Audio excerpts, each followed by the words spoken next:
Matt and Rebecca Freeman were nominated as Street Fighters of the Year because they forced a giant corporation to cease corrupt practices and instead play by the rules. The case Robinson versus U-Haul concluded in May of 2018 after 10 years of brutal litigation culminating in a 3-week jury trial in favor of the plaintiff, Lee Robinson, and a subsequent appeal filed by U-Haul. U-Haul lost the appeal in a published and scathing opinion. The case started in 2007 when U-Haul sued Lee Robinson, a small businessman who was U-Haul's dealer. U-Haul required all of its dealers to sign a non-competition clause despite the fact that such clauses are illegal. Robinson became disillusioned after U-Haul repeatedly failed to deliver trucks, leaving his customers stranded and often provided trucks that were dangerous mechanical problems. Robinson terminated his contract with U-Haul and opened a competing dealership. U-Haul sued. After the trial court denied U-Haul's request for an injunction prohibiting Robinson from operating a competing business, U-Haul dismissed the case. By that time, Robinson had spent over $60,000 in attorney's fees. Robinson then sued U-Haul for malicious prosecution, unfair practices, and sought an injunction. The Freeman represented Lee Robinson both in the U-Haul versus Robinson case and Robinson versus U-Haul case. They're a tiny firm in Sonoma Valley. U-Haul hired Fulbright and Jaworski, a firm with 800 attorneys, and later also retained Alston Bird with over 800 attorneys to handle the case. Early on, a lead attorney for U-Haul warned Matt Freeman that, quote, "You're never going to beat us, no one ever has, and neither you nor your client has the resources to fight us." U-Haul's lead attorney also was right about client Lee Robinson, who eventually realized that he could not afford to finance the case.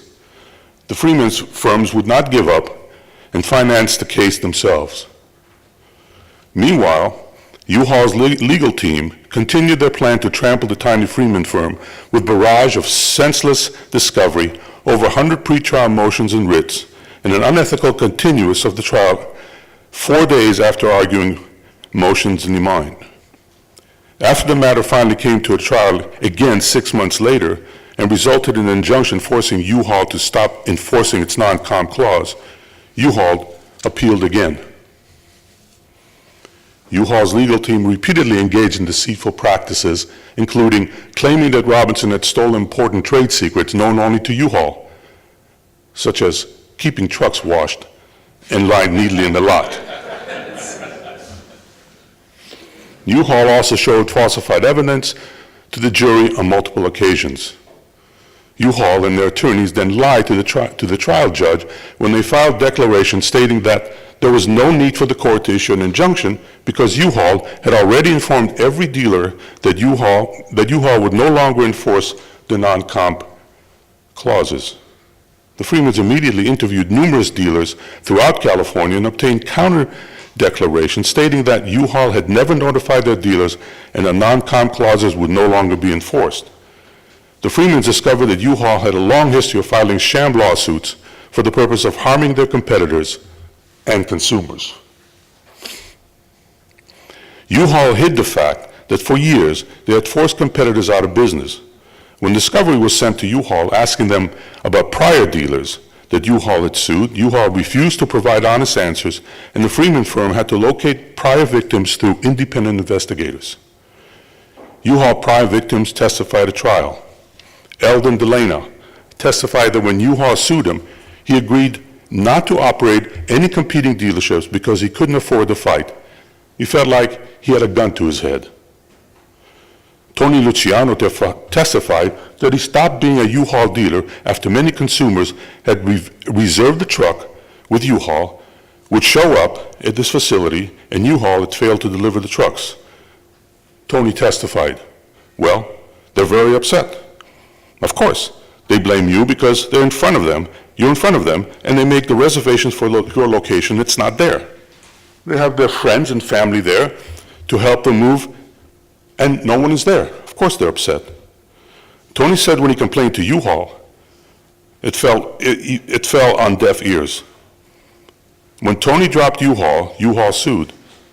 Tony's attorneys told him that U-Haul's non-competition clause was illegal, but Tony stopped being a Penske dealer anyway. Tony testifies that, quote, "It gets overwhelming to keep doing depositions over and over again, paying your attorney, and the time involved." Tony told the jury that when he shut down the Penske dealership, it was a financial hardship for both him, his family, employees that he was forced to lay off. Walter Chatsworth wept at the trial when talking about bankruptcy he suffered after being sued by U-Haul. The Freeman firm interviewed mom-and-pop operators who told them about being forced out of business when they tried to leave U-Haul. The people did not know about the non-comp clauses were illegal. Most were unsophisticated and could not afford to hire an attorney. U-Haul's bad behavior started decades before U-Haul sued Robinson. The Freemans uncovered a Federal Trade Commission order from 1987 that stated U-Haul had a long history of engaging in sham litigation and had pursued deliberate course of action to abuse judicial process in order to injure competitors and consumers. The FTC ordered that U-Haul cease and desist. U-Haul did not desist. In 2013, after a 3-week trial, the Solano County jury returned a verdict in favor of Robinson. The trial court also found that U-Haul had engaged in unfair business practices and granted a permanent injunction. The trial court based its decision on the fact that U-Haul had a long history of trying to enforce a non-competition clause. In 2016, the decision noted that U-Haul was plagued by troubling past. U-Haul filed numerous post-appeals motions. The last motion was heard in May 2018, and the case was finally resolved. Sadly, Lee Robinson died of pancreatic cancer shortly before the appellate court issued a decision in his favor. Thank you.